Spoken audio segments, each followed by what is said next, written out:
Fala, gente linda do meu canal, chega mais para uma bela conversa sobre direito penal. Mas antes, não se esqueça, inscreva-se no nosso canal, compartilhe os nossos vídeos, comenta, dá aquele like e marca o sininho, porque toda vez que chegar vídeo novo, você vai ficar sabendo.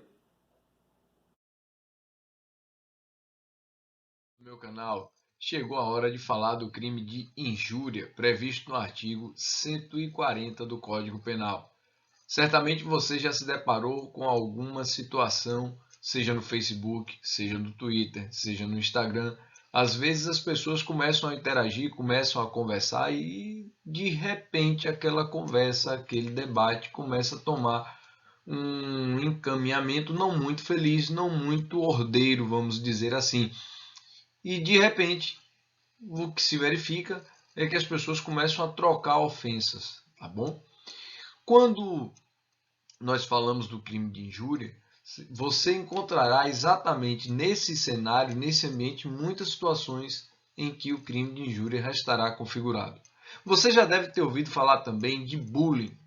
O bullying que muitas vezes se caracteriza justamente por ofensas praticadas com o intuito de causar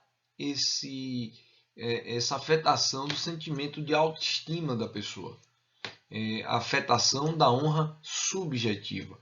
E eu estou dizendo, portanto, que o bullying pode caracterizar o crime do artigo 140, pode caracterizar a injúria. É bom lembrar que a injúria é um crime contra a honra que tutela a honra subjetiva. Ou seja, a conduta delineada no tipo penal, ela ofende, ela demonstra uma ofensa à honra subjetiva. Lembrem que a honra pode ser objetiva e pode ser subjetiva. E a injúria tutela a honra subjetiva.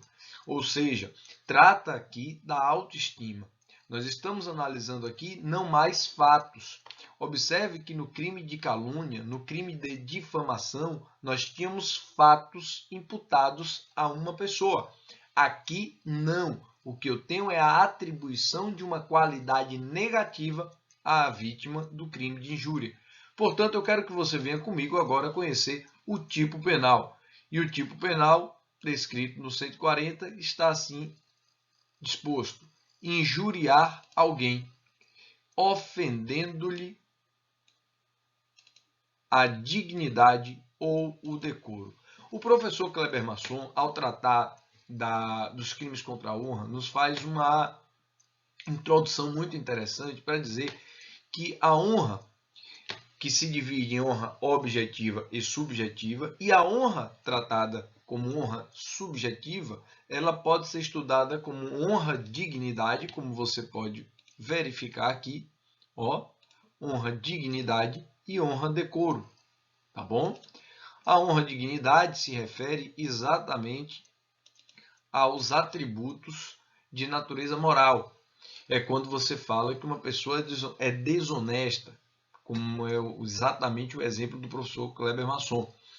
E a honra decoro já se refere aos atributos de natureza física ou intelectuais. É chamar alguém de burro, é dizer que alguém é feio ou horroroso. Isso pode levar ao crime de injúria por termos aí exatamente a afetação, a ofensa ao decoro, tá bom? Essa honra subjetiva, decoro, tá bom? A honra decoro, assim chamada. Pois bem, o crime de injúria é um crime formal, ele não necessita de resultado naturalístico, ele se configura no exato instante em que a vítima toma conhecimento das ofensas. Perceba, portanto, que é um crime também instantâneo. É um crime de forma livre, pode ser praticado de formas variadas, incontáveis, embora muitas vezes ela seja praticada verbalmente. E se for praticada verbalmente, não cabe tentativa porque é unissubsistente. Mas lembre que o crime de injúria também pode ser praticado por escrito, por exemplo, com uma carta. E aí ele começa a ganhar uma forma plurissubsistente, de modo que o iter criminis admitirá fracionamento e nessa hipótese será possível a tentativa. Ainda nessa linha de estudo do crime de injúria, eu devo lembrar a você que o crime de injúria aqui é um crime doloso, mas a doutrina sinaliza que não basta falar as palavras injuriosas, tá bom? Não basta praticar a conduta considerada injuriosa. É preciso que o agente atue com um ânimo específico, uma finalidade especial de ofender a honra, nesse caso subjetiva, tá bom? E é o que nós chamamos de ânimos injuriandi. Se o agente não atua com ânimos injuriandi, não há por que falar em crime. É preciso não só praticar, ou seja, proferir as palavras, tá bom? Aqui para citar um exemplo de prática de injúria, não basta chamar alguém de feio, é preciso que ele faça isso com o ânimos injuriandi, tá bom? Grava, isso é fundamental, senão não teremos o crime de injúria, tá certo? O crime de injúria tem uma pena de detenção de 1 a 6 meses, portanto, ou multa, portanto, trata-se de uma infração penal de menor potencial ofensivo, de competência dos juizados especiais criminais, e é interessante notar que o legislador teve cuidado de trazer para nós a possibilidade do perdão judicial no caso do crime de injúria, o que é muito interessante porque muitas vezes, nem sempre, mas às vezes a injúria é praticada porque aquele que se diz injuriado, ele motivou a prática da injúria, tá bom? Ou numa discussão acalorada, há uma troca de ofensas e aí nós teremos a chamada retorção imediata. É o que se verifica nos dois incisos do parágrafo 1º. Acompanhe comigo a leitura atenta, quando ele diz assim, ó, o juiz pode deixar de aplicar a pena quando o ofendido, de forma reprovável, provocou diretamente a injúria. Então, entenda, aqui o ofendido, ele não injuriou, ou seja, ele não ofendeu a pessoa, mas ele praticou alguma conduta, ele adotou algum comportamento que estimulou que a pessoa lhe desse uma resposta que configurasse que consistia em uma injúria. E eu, mais uma vez, vou aqui buscar o exemplo do professor Kleber Masson, quando ele diz um exemplo de alguém que faz gracejos impertinentes a uma mulher que está passando pela rua e de essa mulher, de repente, totalmente constrangida, insatisfeita com esse gracejo inoportuno, responde ofendendo aquele galanteador importuno, inoportuno, chamando de vagabundo, por exemplo.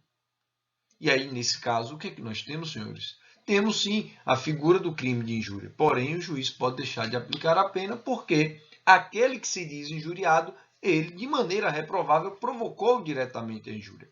O mesmo raciocínio se aplicará na retorção imediata, em que um diz vagabundo e aí o outro dá uma resposta, o outro responde prostituta, né?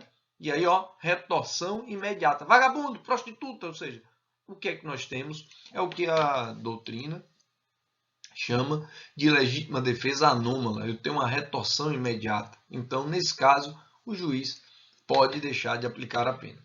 É bom lembrar também que a injúria que nós vimos até aqui, essa do caput, é uma injúria simples, tá bom? Mas nós temos injúrias qualificadas. É o que vocês observarão exatamente aqui nos parágrafos 2º, tá bom? E no parágrafo 3º, tá bom? Ai, vixe Maria, a seta não ficou legal, mas dá para entender.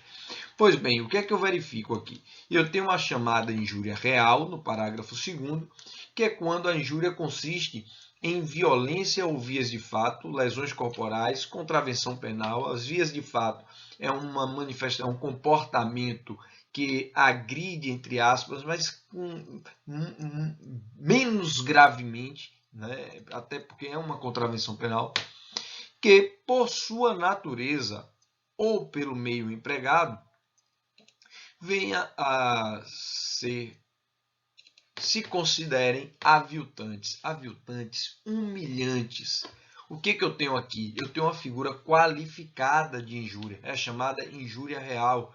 Eu estou falando de alguém que, por exemplo, dá um leve tapa no rosto da vítima com o intuito de humilhá-la, aquele que arranca o fio do bigode com o intuito de humilhá-lo, ou então que atira fezes no seu rosto, ou que, por exemplo, derrama líquidos fétidos no seu cabelo, bebidas no seu cabelo, no cabelo de uma pessoa, na cabeça dela, com o intuito, né, de humilhá-la.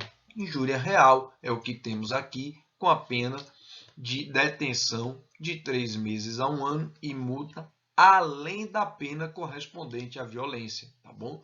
Então, no caso do crime de lesões corporais, se a injúria consiste em violência, certamente teremos lesões corporais e o agente vai responder tanto pelo crime de injúria qualificada, como também pelo crime de lesões corporais, tá bom?